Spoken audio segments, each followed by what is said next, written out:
Oh, hey. Well, this is what happens when you use the wrong filament for the wrong application. Stick around in the video and I'll explain to you the differences between your basic PLA beginner friendly filament and PETG, which some people have a little bit more trouble printing, but it may be better suited for what you want to print and where you want to put the print. But now just to show you the basic difference between PLA and PETG, I'm going to take these outside. Today it's about 90 degrees here in the Memphis, Tennessee area. I'm going to go stick these on the dashboard of my car.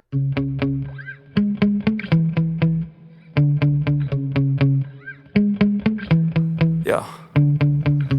Sometimes I get so mad, there's no controlling me. My thoughts get so bad, I'm like, I might grab a bat, I don't know. My wrath, my blood boils over like, oh God, here. So let's get on the computer. Let's go into the definition and characteristics of PLA and PETG.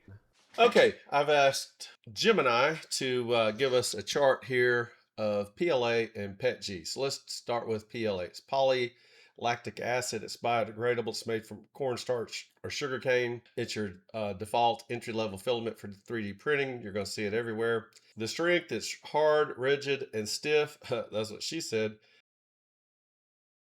But it tends to be brittle. It can snap or shatter. The temperature resistance is low, but that's what also makes it easy to print. But it softens between 50 and 60 degrees Celsius, which is between 122 degrees Fahrenheit and 140 degrees Fahrenheit. It's easy to print. I use a heated bed on mine. That helps keep it from becoming detached from the print bed. If you're new, that's going to be one of your main points of failure, is if your print won't stay attached to the bed. It'll either come off, which ends in a failed print, or it'll warp and it'll either fail or just look bad.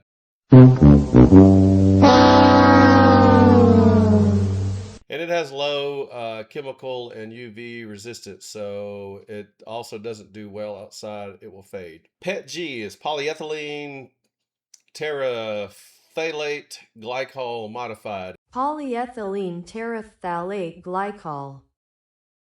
PET plastic, which is what they use in your water bottles, and they add glycol to it, which prevents the plastic from crystallizing and becoming brittle. So that makes it strong, it's highly impact resistant, and it's slightly flexible. So it absorbs and bends a little bit before it breaks. It has much higher temperature resistance, so 75 to 80 C. So we're up closer to, I think, to 175, 176 degrees Fahrenheit. That's probably not going to live like on your car dash in the sun. The ease of printing, it's still pretty easy to print. It just requires higher temperatures. And it's hydroscopic, which means it wants to absorb moisture from the air, the humidity. So that's why you'll want to have it in a dry box. And it has much better chemical resistance and UV resistance. The experiment is to take them outside and see if just setting it outside, 90 degrees here in Memphis, Tennessee. So we are going to go set these outside and check on them about every 30 or 45 minutes and see what happens to them. Okay, as I said, it's about 90 degrees outside, and we're going to put these here and see what happens to them in about 30 or 40 minutes. Okay guys, it's been 30 minutes. This is the PLA. It hasn't really deformed. Again, it's about 90 degrees out here. They both feel kind of soft. So I don't know if anything's going to happen. So let's speed up the process. Let's go put it on the dash of the car. Ooh, it is toasty in the car. So we will put another timer on for 30 minutes and come back and see what happens. Okay, it's been about 30 minutes. Oh, I think I see. Yes. This is, oh yeah. It is definitely soft. The PETG is fine, but the PLA is definitely deformed. PLA does not like being on a car dash.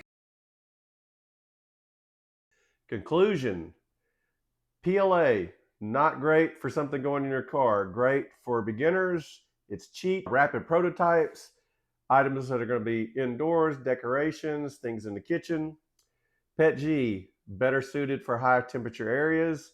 If you're going to make some accessories for your car, PETG, or maybe even ABS, ASA, or carbon fiber reinforced filaments. PLA, they do make high temperature PLA. I just bought a roll on Amazon Prime Day of high temperature PLA. I'm going to try a high temperature PLA and a carbon fiber reinforced PETG. We'll revisit the results in a few days or weeks. So thank you for watching. Right here, click on another video on the channel, and please subscribe for future video updates. Stay frosty. That might be the winner.